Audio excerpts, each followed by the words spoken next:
Alors, aujourd'hui, je vais te lire une histoire qui s'appelle « La vie secrète des bonhommes de neige ». La raison pour laquelle je lis cette histoire-là, c'est parce que demain, nous, en classe, on va commencer un projet d'art plastique de bonhomme de neige. Donc, j'ai demandé à maman si tu as de la gouache à la maison pour pouvoir le faire. Mais sinon, c'est pas grave. Au moins, tu vas pouvoir écouter la belle histoire de la vie secrète des bonhommes de neige. C'est un livre qui a été écrit par Caroline Buchner et les illustrations sont de Marc Buchner. J'ai mon masque et mes lunettes présentement parce que les amis sont assis par terre autour de moi. Donc, étant donné qu'ils sont à moins de 2 mètres, il faut que j'aie mon masque et mes lunettes de protection.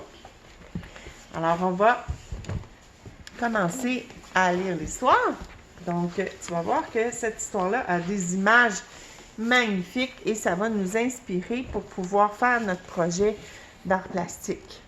Donc, c'est pour ça que j'ai choisi ça. Donc, la vie secrète des bonhommes de neige. Un jour, j'ai fait un bonhomme de neige bien rond et très grand. Quand je l'ai revu le lendemain, il était tout à fait différent. Le chapeau sur le côté, les bras tombés, il n'était plus aussi joli. Je me suis alors demandé ce que faisaient les bonhommes de neige la nuit. C'est pour ça que le titre de l'histoire, c'est « La vie secrète des bonhommes de neige ». Qu'est-ce qu'ils font la nuit? C'est ce qu'on va découvrir. Oh, là, c'est la nuit, hein, dans l'image. Comment on fait pour savoir que c'est la nuit? C'est parce que c'est plus sombre, c'est plus noir, hein? Regarde l'autre page. Ici, c'était le jour. Ici, c'est la nuit. Ça paraît. Je crois que dès qu'il fait vraiment noir, il quitte la pelouse enneigée, puis se faufile dans la rue et se rend au parc du quartier. Qu'est-ce qu'ils font?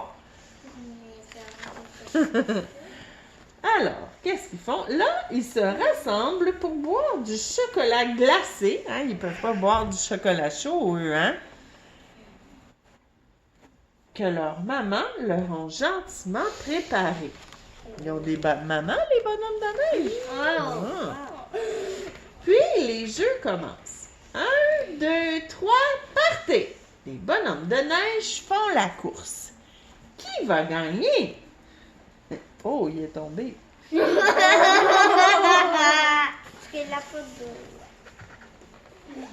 Après avoir couru, ils se rendent sur l'étang gelé pour patiner, faire des figures et virevolter. Parfois, ils font aussi les clowns et rient même comme des fous. Ils se bousculent les uns les autres et tombent par terre un peu partout. Ils font des anges, regarde. Hey, il y a un lapin. Comment ça qu'il y a un lapin? Est-ce que tu le vois, le lapin? Oui. Ici, là, dans l'image, il y a un lapin dans la neige. Oui. Bizarre. On continue. Puis, ils rassemblent des boules de neige. Voilà le premier lancé. C'est une partie de baseball captivante que la lune regarde amusée. Alors, la lune est dans le ciel. Elle a des yeux, un nez, une bouche, comme un bonhomme de neige. Et elle est en train de regarder la bataille de boules de neige. Bataille de boules de neige qu'on ne peut pas faire à l'école, hein, tu le sais. On continue. Oh! Oh! Mais que se passe-t-il? Une bataille de boules de neige vient de commencer. Quel spectacle! On peut voir dans tous les sens les boules de neige voler. Place à la glissade. Les bonhommes descendent de toutes les manières. Hein? Alors, il y en a un qui descend sur un pneu. Il y en a un qui descend la tête la première. Il y en a un qui est en train de monter. Ces deux-là, ils vont descendre à deux. J'espère que tu vois bien à la maison dans la vidéo. Il y a plein de petits bonhommes de neige en bas aussi. Youpi! S'écrie-t-il. C'est de loin le jeu qu'il préfère. Donc, regarde, ils ont des grosses bouches.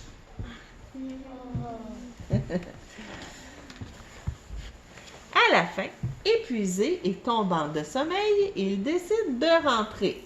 Ils ramassent leurs affaires et, un par un, s'en vont tout courbés. Ah, c'est pour ça que le bonhomme de neige du petit garçon était tout croche. Parce que là, le but de l'histoire, c'est de savoir, parce que là, le petit garçon, au début, tu te rappelles, il avait fait un bonhomme de neige qui était tout beau. Puis le lendemain, il l'a trouvé tout croche. Puis là, le petit garçon, il s'imagine que c'est parce que les bonhommes de neige font plein d'activités comme ça pendant la nuit. Puis c'est pour ça que le lendemain matin, le bonhomme de neige est tout croche. Toi, quand tu fais un bonhomme de neige, est-ce que le lendemain, il est encore beau ou des fois, il est un peu croche? Moi, il est tout mâché. Des fois, il est un peu croche, puis des fois, il est encore beau. Ça dépend surtout de la température qu'il fait. Alors, à la fin, épuisé et tombant de sommeil, il décide de rentrer. Je l'ai déjà lu, cette page-là. Non. Ben oui, je l'ai déjà lu. Ils s'en vont un par un, tout courbés. Alors, si ton bonhomme de neige sourit de travers ou s'il a un peu raccourci, tu sais maintenant ce qu'il a fait avec ses amis pendant la nuit. Et voilà. Oh my God. Et on voit ici une dernière image avec des bonhommes de neige qui se balancent dans le parc. Et voilà. Donc, c'était l'histoire qui nous donnait envie de faire des bonhommes de neige dans notre projet d'art.